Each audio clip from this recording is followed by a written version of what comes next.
Usually, when you hear the word mining kasi, it connotes panlalaki na trabaho.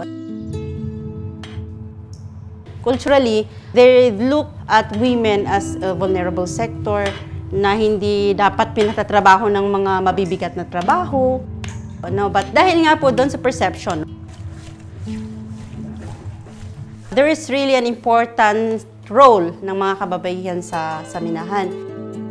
Na usually, mga kababaihan ang more na nakakagawa na hindi sineseryoso ng mga kalalakihan.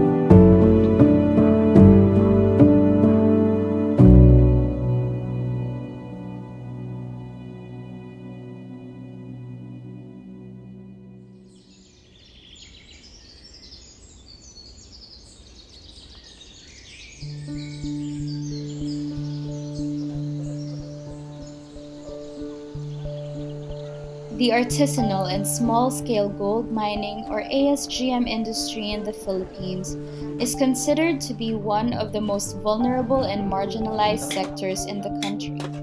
Around 500,000 people are directly involved, and additional 2 million Filipinos are dependent on the sector for their livelihood. Around 18,000 of the workforce are women.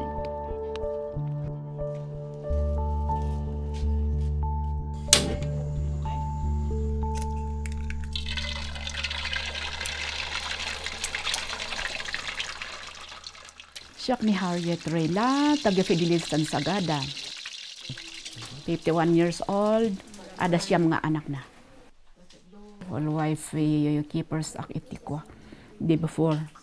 Ada mo tikwa no maminsan nagita agaya mga kaslangay nga dakdakkel basiti alam ito yung pangkamakers mi.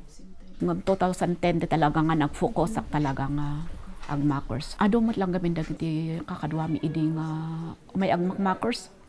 So, di anay ajay.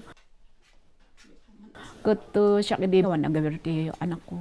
May kami terabi nga kaslang ajay 5 to 10 kasjay.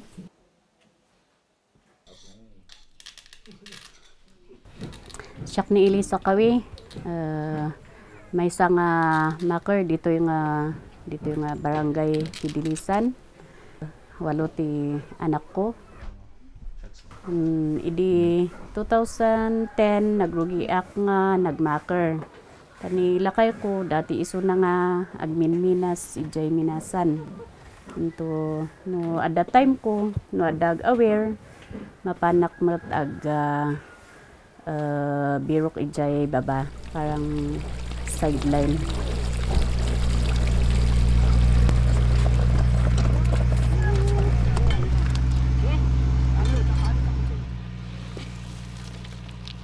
Di binmabata di nag-makers tayo. Pinili mi dagijay basura ngay dagita minero nga magapudjay unog. Dagijay pinili mi dagijay naba nga mabalin nga maisako. Kita mi dagijay dadoman ti batong dati kargana. So dalpas kami jay may kami titimulong toyo gilingan. Ajay nakipiis kami.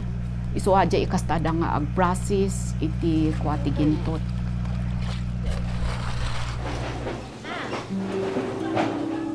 Ajay panagsaksak mi ito tayo. Ay panag-piis mi ajay tapno kas takot jay makargana kas langay nga iniinot mo't nga ito yung naganapin up-up.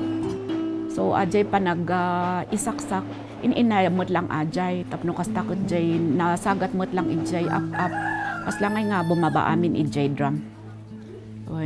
So after jay rapan jay drum ulitin dan to manon ako iis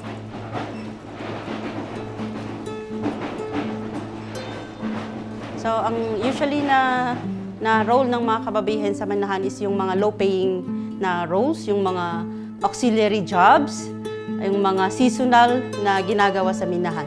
Importante ang mga kababaihan sa minahan kasi sila ang number one na nagsusupport sa mga kalalakihan. Though yung low-paying na ang roles nila sa minahan, pero importante doon.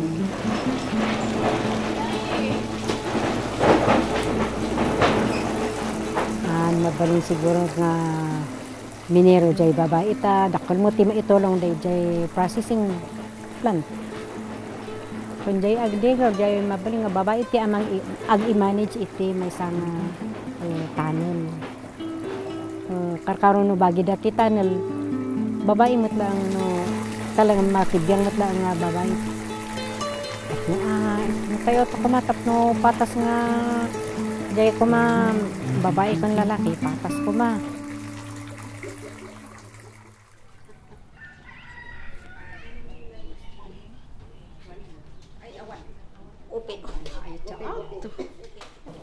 Siya ni Esther Camiling, 59 years old, may asawa, may isang anak. Ako po yung treasurer ng Northern Sagaday Barangay Small Scale Mining Association Incorporated dito sa Fidelisan. May sak nga babae, kasapulan samot nga manayonan pa iti babae iti asosasyon tapno ang ipatpatong pal ti baylos. No adado ti babae ti kwa ti asosasyon ko mabali siguro nga dati basit nga agbaliwan na. Agbaliwan ta Yegar ko na nga powerful ti babae nung magsan. Kumbaga sa panagsinger. Ta syempre adda jay baylos may ano mabartek ka, masapol maikan ka ti disiplina. Tano jay lalaki tawan. Nagsinsim na kita. Iso da kami ti mang singer ti multa. Tano jay lalaki tawan niya. Babae mo't lang nga babae makaaramid iti makaipatongpal iti baylos ti may sanga asosasyon.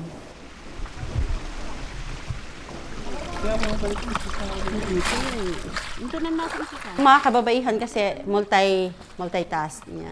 When it comes to their work, sa productive and not productive work nila, ginagawa nilang trabaho nila sa bahay, then they go out, magtatrabaho para rin sa pamilya, tapos uuwi sila para lang ulit sa pamilya niya. At the end of the day, yung lalaki kahit siya ang nagpo-provide, pero pag uwi niya, sino pang nag-aasikaso sa kanya? Mga kababaihan. Pero dahil nga po yung lalaki nagpo-provide, parang more ang nakikita lang kasi is yung pinapasok na pera, which is kung tutuusin, if we're going to monetize yung efforts ng mga kababaihan, mas malaki rin. Hindi na re-recognize yung efforts nila. Hindi na acknowledge yung contribution nila sa pamilya. Iti may nga babae talaga nga adult responsibilidad na. Babae, sikat yung mga asikaso ti pamilya, sikat yung mga asikaso ti ulong ti balay. Kas kanya ka may nga makers, malabas ajay, bumabaak pay laang nga apan ang trabaho para iti pamilya.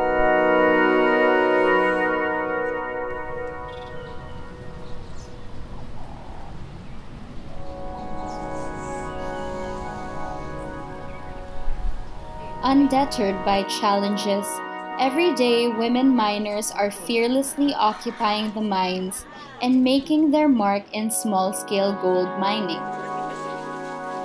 Their determination, resilience, and unwavering spirit are breaking down barriers and paving the way for a more inclusive and diverse industry.